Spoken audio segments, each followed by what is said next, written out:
दोस्तों अपना जो टॉपिक चल रहा है तो हिस्टोरिकल एविडेंस के तौर पर या स्रोत के तौर पर बिहार का एंशिएंट हिस्ट्री का देख रहे हैं।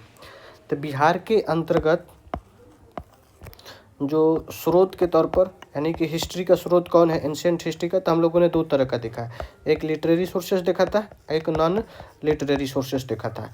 लिटरेरी सोर्सेज में भी हम लोगों ने देखा था कि एक सेकुलर होता है और एक नॉन सेकुलर होता था, ठीक ना। मतलब नॉन सेकुलर मतलब रिलीजियस टेक्स्ट को बोले तो इसको रिलीजियस टेक्स्ट। तो हम लोगों ने ये दोनों टॉपिक को कवर कर चुका है। अब नॉन लिटरेरी के तौर पर हम लोगों ने देखा कि क्वाइन था, तो क्वाइन को हम लोगों ने अपने पिछले वीडियो में देखा है। अब इस वीडियो के अंतर्गत हम लोगों को जो देखना है वो है इंस्क्रिप्शन। क्या है? इंस्क्रिप्शन। तो इंस्क्रिप्शन के बारे में हम लोग देखेंगे, ठीक है। उसके बाद जो अपना एक और टॉपिक होगा नेक्स्ट, वो टॉपिक होगा अपना मोनूमेंटल, ठीक ना, मोनूमेंटल ऐसे करके। तो अभी हम लोग इसको देखते हैं इंस्क्रिप्शन को। इंस्क्रिप्शन एज ए बिहार के तौर हिस्टोरिकल स्रोत के तौर पर कैसे काम करता है, आइए देखते हैं। अगर बात करें इंस्क्रिप्शन होता क्या है, इंस्क्रिप्शन है क्या, ठीक ना। तो इंस्क्रिप्शन कहने का मतलब होता है एक रिटेन डॉक्यूमेंट, ठीक ना। कुछ भी हो जो रिटेन है, इंस्क्रिप्टेड है, रिटेन है। रिटेन किस में ज़्यादातर मिलेगा बिहार के अंतर्गत, तो जो स्क्रिप्ट फॉलो किया जाता था। कौन सा स्क्रिप्ट फॉलो किया जाता था मेजरली देखेंगे तो वो देखने को मिलेगा ब्राह्मी स्क्रिप्ट, ब्राह्मी स्क्रिप्ट, ठीक ना। ये उस समय के राइटिंग स्टाइल है, ये ब्राह्मी है क्या, एक राइटिंग स्टाइल है। जैसे कि हम लोग इंग्लिश अभी लिख रहे हैं ना, रोमन स्टाइल ऐसा है ना, इंग्लिश स्टाइल। हिंदी जैसे लिखते हैं तो देवनागरी स्टाइल होता है, उसी तरीके से ब्राह्मी का लिखने का स्टाइल है ना, सॉरी ब्राह्मी का है वो एक इसका स्क्रिप्ट है, ये एक स्क्रिप्ट है यानी कि राइटिंग स्टाइल है, ठीक है। उसी तरीके से इंस्क्रिप्शन में एक और बात है, ये जो किस भाषा को प्रोपागेट करता था ब्राह्मी, तो ये जो जिस भाषा को प्रमोट करता था वो कौन सा लैंग्वेज होता था, वो लैंग्वेज हुआ करता था प्राकृत। बात समझ लीजिए। जैसे अभी हम लोग क्या है हिंदी में बोल रहे हैं, तो हिंदी क्या है, भाषा हो गया ना, लैंग्वेज हो गया, हिंदी का हो गया लैंग्वेज। अब इसी हिंदी को जिस जैसे इसका जो स्क्रिप्ट है, हिंदी का स्क्रिप्ट अगर हम लोग देखें तो कौन सा स्क्रिप्ट है, वो देवनागरी है, देवनागरी स्क्रिप्ट है। बात समझ में रहा। तो उसी तरीके से हम यहाँ पर बताना चाह रहे हैं कि भाषा जो उस समय बोला जाता था वो है प्राकृत, और इस प्राकृत को जिस राइटिंग जो उसका स्टाइल हुआ करता था, लिखने का जो स्टाइल हुआ करता था, वो उसको हम लोग बोलते हैं ब्राह्मी, ठीक है। ये पहले क्लियरिटी होना चाहिए, क्योंकि फिर अगर ये क्लियर होगा तो आगे चीज़ें और भी क्लियर होगा। तो ये चीज़ें हम लोगों को देखा। अगर हम लोग बात करें कि जो ब्राह्मी स्क्रिप्ट है, ब्राह्मी स्क्रिप्ट में जो इंस्क्रिप्शन के तौर पर देखें तो बहुत सारे इंस्क्रिप्शन है, ठीक ना। कहाँ पर मिल जाएगा आपको, तो एक एक करके अगर हम लोग देखें जो वैशाली है, ठीक ना, तो वैशाली के अंतर्गत आपको ब्राह्मी इंस्क्रिप्शन मिल जाएगा। साथ ही वैशाली हो गया, नालंदा हो गया, नालंदा राजगीर। उसके बाद अगर देखिएगा फिर बराबर में, बराबर का ये गया वाला, ठीक ना, ये गया के लोकेशन में। साथ ही और भी अगर देखना है तो जो कॉपर प्लेट इंस्क्रिप्शन है, कुछ कॉपर प्लेट इंस्क्रिप्शन के तौर पर अगर हम लोग देख लें तो समझने की कोशिश करते हैं तो बहुत सारे लोकेशन पर मिल जाएगा। एक तो गया के अंतर्गत, कहाँ पर, गया के अंतर्गत। उसके बाद नालंदा के अंदर, नालंदा। उसके बाद अगर देखिएगा तो मुंगेर में भी आपको दिखने को मिल जाएगा, मुंगेर हो गया। और अगर देखना है तो भागलपुर में भी कॉपर प्लेट इंस्क्रिप्शन मिलता है। और इसमें जिक्र किया गया है, जैसे कि अगर भागलपुर के बारे में बहुत बात करें तो भागलपुर में देखिएगा तो जो पाला डायनेस्टी है, पाला जो डायनेस्टी है, तो पाला डायनेस्टी के बारे में जो वहाँ का उस समय का जो रूलर है नारायण पाला, ठीक ना, तो नारायण पाला के बारे में जिक्र मिलता है। किसके बारे में जिक्र मिलेगा, नारायण पाला के बारे में। उसी तरीके से नालंदा और मुंगेर के जो अंतर्गत है, आप वहाँ पर एक चीज़ देखिएगा कि जो धर्मपाल है, ठीक ना, धर्मपाल, तो धर्मपाल के बारे में जिक्र मिलता है, ठीक ना, धर्मपाल हो गया। और जो देवपाल है, देवपाल, तो उनके बारे में ये डिस्क्रिप्शन, नालंदा हो या मुंगेर का इंस्क्रिप्शन हो उसके बारे में ये जिक्र करता है।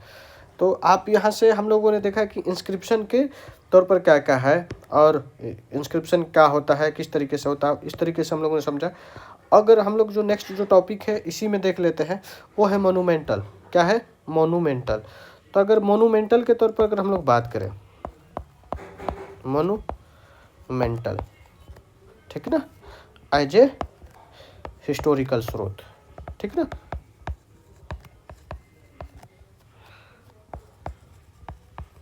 ये अपना टॉपिक होगा। तो अगर हम लोग बात करें तो इसमें भी देखेंगे बहुत सारे मोनूमेंटल बना है अलग अलग टाइम पीरियड में।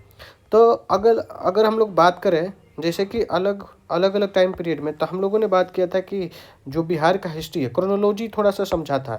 क्या क्रोनोलॉजी देखा था कि पहला जो बिहार के अंतर्गत आप देखिएगा स्टोन पीरियड, उसके बाद अगर आप स्टोन पीरियड के जस्ट बाद आइएगा तो वैदिक पीरियड, ठीक ना। वैदिक पीरियड के बाद अगर और जाइएगा तो आपको देखेगा महाजनपद,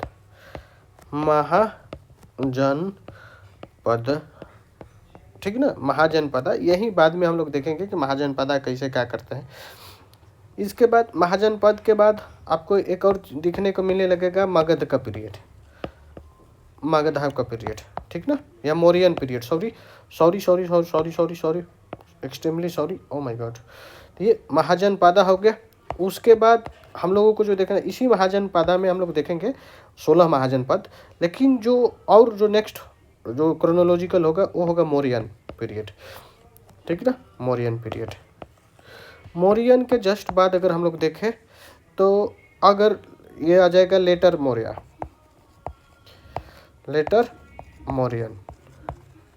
मौर्यन के बाद फिर हम लोग देखेंगे गुप्ता, या इसी को हम लोग और नाम देते हैं अर्ली गुप्ता पीरियड, ठीक ना। ये गुप्ता पीरियड हो जाएगा। और गुप्ता पीरियड के जस्ट आगे अगर हम लोग जाएं तो पोस्ट गुप्ता पीरियड, ठीक ना, पोस्ट गुप्ता पीरियड। अब पोस्ट गुप्ता पीरियड को भी एक और नाम देते हैं जिसको हम लोग हर्षवर्धन का पीरियड बोलते हैं। कौन सा बोलते हैं?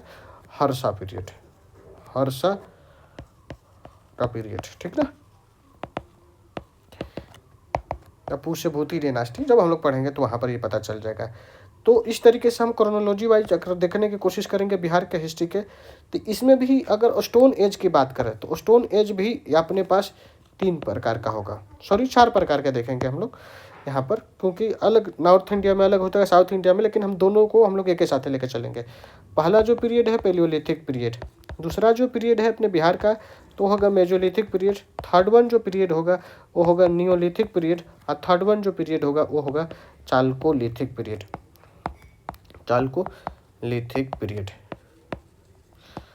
ठीक है। ये अपने पास क्या है? Stone age.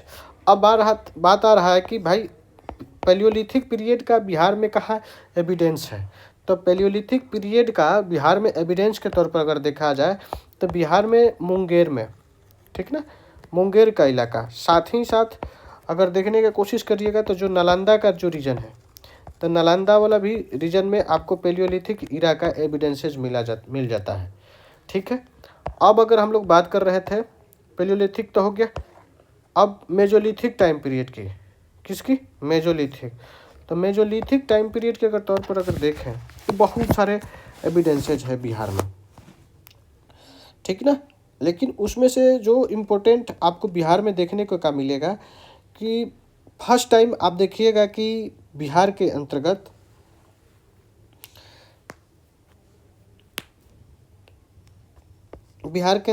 मेजोलिथिक के टाइम पीरियड अगर बोले तो एक लोकेशन बहुत है जो बहुत इंटरेस्टिंग है, वो है मुंगेर। मेजोलिथिक में मुंगेर का सबसे ज़्यादा चीज़ें देखने को मिलता है, ठीक है। सबसे ज़्यादा तो मेजोलिथिक पीरियड का यहाँ पर मुंगेर का एविडेंसेस का मिलेगा मेजरली। इसमें आप देखिएगा ना कि एविडेंस के तौर पर फर्स्ट टाइम जो दिखाता है कि डॉग जो होता है, डॉग को फर्स्ट टाइम डोमेस्टिकेट किया गया था। फर्स्ट टाइम डोमेस्टिकेटेड किसी एनिमल का किया गया है तो है डॉग, ठीक ना। तो ये आपको एविडेंस के तौर पर देखने को मिलता है।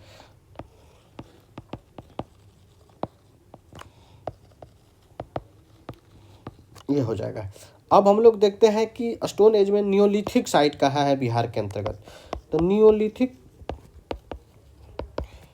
साइट इन बिहार, ठीक है। नियोलिथिक साइट इन बिहार कौन कौन सा है, ये ज़्यादा है क्योंकि बाकी जो पेलियोलिथिक है मेजोलिथिक है कोई उतना नहीं है, लेकिन कंपेरेटिवली अगर देखें तो नियोलिथिक साइट बिहार के अंतर्गत बहुत सारे मिलता है।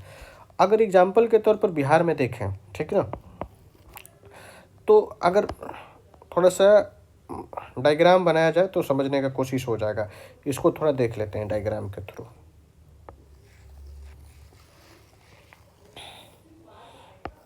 ठीक है, ये बिहार का लगभग इस तरह का डायग्राम है। तो आप जानते हैं कि गोपालगंज, ये सिवान, सारण, तो ये जो इलाका है सारण का, जहाँ पर घाघरा और गंगा दोनों मिलती है, तो इस इलाका में आप देखिएगा कि ये चिरांद है। क्या है? चिरांद। यहाँ पर आपको याद रखिएगा चिरांद, ठीक ना। और चिरांद कहाँ है भाई, ये याद रखने की ज़रूरत का चीज़ है, वो है सारण के अंतर्गत, क्लियर होना चाहिए। सिवान सारण के अंतर्गत चिरांद है, ठीक ना। कौन सा नदी के है? ये घाघरा और गंगा। आप याद रखिएगा, घाघरा जो हम लोग ऑलरेडी देख चुके हैं कि 82 किलोमीटर की दूरी तय करती है बिहार में, साथ ही बॉर्डर बनाती है यूपी और बिहार के साथ। तो ये घाघरा और गंडक के जहाँ पर कन्फ्लुएंस होता है वहाँ पर दिखने को मिल जाता है चिरांद। अब अगर दूसरा देखें तो चेचर। चेचर कहाँ है? इसके जस्ट ऊपर में, इधर कहाँ है? चेचर। तो चेचर कहाँ पड़ता है? चेचर मिलेगा वैशाली में, वैशाली। वैशाली के अंतर्गत का है चेचर, ठीक है। ये आपको नियोलिथिक साइट है। उसी तरीके से रोहतास के अंतर्गत एक और लोकेशन है, ये इधर, ये हो जाएगा रोहतास। रोहतास के अंदर आपको एक चीज़ लोकेशन मिलेगा, सेनुआर। कहाँ पर? सेनुआर, ये है रोहतास, ठीक है ना। ये सब हम लोग जो बात कर रहे हैं नियोलिथिक साइट की बात कर रहे हैं। उसी तरीके से पटना है, पटना के अंतर्गत, पटना यहाँ पर, तो पटना में एक लोकेशन है, वो है मनेर, ठीक ना। अब मनेर के अंतर्गत आपको नियोलिथिक साइट देखने को मिल जाएगा, ठीक है। उसी तरीके से बोध गया, थोड़ा सा इसको काटना पड़ेगा, अच्छा, ये हो जाएगा यहाँ पर। अगर देखें तो बोध गया, ठीक है ना, दूर लेकर आते हैं। तो बोध गया के अंतर्गत, बोध गया में आपको एक लोकेशन है, क्या है? ताराडीह। ताराडीह भी आपको नियोलिथिक साइट है। उसी तरीके से अगर बात करें, एक झारखंड के अंतर्गत आता है, वो लोकेशन का नाम है बारूडीह, बारूडीह। और ये लोकेशन बारूडीह है कहाँ? तो ये है सिंहभूम डिस्ट्रिक्ट में, सिंहभूम डिस्ट्रिक्ट ऑफ झारखंड, ठीक है। पहले एक साथ था तो इसलिए इसको थोड़ा सा रिकॉल के पॉइंट ऑफ व्यू से। उसी तरीके से ये जो मुख्यतः दिखा जाता है कि ये क्या है? नियोलिथिक साइट था। कौन सा साइट था हम लोगों ने समझा? ये नियोलिथिक साइट है, नियोलिथिक साइट। आप याद रखिएगा, ये पूछा जाता है कि साइट का नाम बताइए, और साथ ही ये भी पूछा जाता है कि कौन सा साइट जो है किस पीरियड से है। तो जैसे मुंगेर वाला है, म से मुंगेर, म से मेजोलिथिक, आप क्लियर रखिएगा। पेलियोलिथिक साइट के तौर पर अगर मुंगेर और नालंदा दोनों है, ठीक है, तो अगर कहीं दोनों आ जाए पेलियोलिथिक साइट में, पूछा कि कौन सा लोकेशन पेलियोलिथिक टाइप का है, तो मुंगेर और नालंदा दोनों है। तो आप इस तरीके से क्लियरिटी के साथ रखा करेगा। सबसे ज़्यादा इम्पोर्टेंट कोई है तो चिरांद वैली, ठीक ना। ये चिरांद चिरांद वैली जो है इंडस वैली सिविलाइजेशन से भी के साथ साथ ये पैरेलल एग्जिस्ट हुआ करता था। ये जानने का जरूरी है क्योंकि बहुत फेमस लोकेशन है। एक थोड़ा सा बात कर लेते हैं कि जो नियोलिथिक टाइम पीरियड था, हम लोगों ने बात किया था ना, नियोलिथिक का टाइम पीरियड क्या है? तो नियोलिथिक का टाइम पीरियड 2500 से लेकर 1500 BC के आसपास दिखता है। 1500 BC के आसपास नियोलिथिक का बात चलता है, ठीक है। तो उसी तरीके से अब थोड़ा सा हम लोगों का जो नया टॉपिक है इसी में, वो है चालकोलिथिक साइट। कौन सा साइट? Chalcolithic site. तो चालकोलिथिक के तौर पर अगर देखें, चालकोलिथिक साइट, तो हम लोगों ने बात किया था कि चालकोलिथिक का मतलब क्या होता है? कॉपर युग, ठीक है ना। कॉपर एज की बात कर रहे हैं हम लोग, कॉपर एज की बात कर रहे हैं, सॉरी। बिहार के सॉरी, बिहार के अंतर्गत जो कॉपर का जो टाइम पीरियड है उसको थोड़ा सा अगर समझने की कोशिश करें तो हम लोगों को देखने के बहुत सारे लोकेशन मिल जाएगा। अगर बात करें कि बिहार में जो कॉपर के टाइम पीरियड की देखा जाए तो एग्जाम्पल के तौर पर पहला जो लोकेशन होगा वो भी है चिरांद। क्या है भाई? चिरांद। चिरांद हो गया। चिरांद को हम लोग समझते हैं कि कहाँ मिलता है, सारण के अंतर्गत। दूसरा अपना जो साइट है वो है चेचर। चेचर, ठीक ना, चेचर वैशाली। उसी तरीके से सोनपुर कहाँ मिलेगा? गया के अंतर्गत, ठीक ना। शनिवार हो गया रोहतास वाला, ठीक। ताराडीह गया, ठीक है। उसी तरीके से आप मनेर वाला याद रखिए कि जो मनेर का पटना है वो, तो ये सब क्या है? ये है चालकोलिथिक साइट। अब दिमाग में यार आ गई दोनों का तो साइट यार एक ही है कि नहीं? देखने से तो यही लग रहा है कि हाँ, देखने से इसलिए एक लग रहा है कि आपको चीज़ें क्या है ना कि जैसे हम लोगों ने बोला था कि साउथ इंडिया में चालकोलिथिक और नियोलिथिक का अगर देखा जाए तो टाइम पीरियड के तौर पर अगर देखने की कोशिश करते हैं तो नियोलिथिक का जो टाइम पीरियड है, नियोलिथिक का जो टाइम पीरियड है और चालकोलिथिक का, चालकोलिथिक क्लियर हो जाएगा यहाँ पर समझने की कोशिश करेंगे तो। नियोलिथिक कब से 2500 BC से लेकर आपका 1500 BC के आसपास स्टार्ट होता है। लेकिन यही चालकोलिथिक के साथ है क्या है कि ये जो नियोलिथिक का कुछ जो टाइम पीरियड है और यानी कि ये स्टार्ट कहाँ से होगा ये आपका स्टार्ट हो जाता है लगभग 1700 BC से लेकर, ठीक ना, 1700 BC से लेकर लगभग 1000 BC के आसपास ये टाइम पीरियड चलेगा, ठीक ना। तो हो क्या रहा है, दोनों के बीच का जो टाइम पीरियड है लगभग कोलैप्स कर रहा है, मिलता जुलता है, थोड़ा थोड़ा कॉमन दिख रहा है। तो इसलिए क्लियरिटी नहीं डेवलप हो रहा है। तो जब क्लियरिटी डेवलप नहीं हो रहा तो ये थोड़ा सा कन्फ्यूजन क्रिएट होता है, ठीक ना। तो आप थोड़ा सा इस पर ध्यान रखिएगा। इसलिए चिरांद हो या फिर चेचर हो या सोनपुर हो या शनिवार हो या ताराडी हो या फिर मनेर, ये सब क्या है? चालकोलिथिक पीरियड टाइम पीरियड का एविडेंसेस है। तो ठीक है, हम लोग अपने नेक्स्ट वीडियो में मिलते हैं। उसका टॉपिक होगा इन मोनूमेंटल नॉन लिटरेरी सोर्सेज। ठीक है, यहाँ तक ले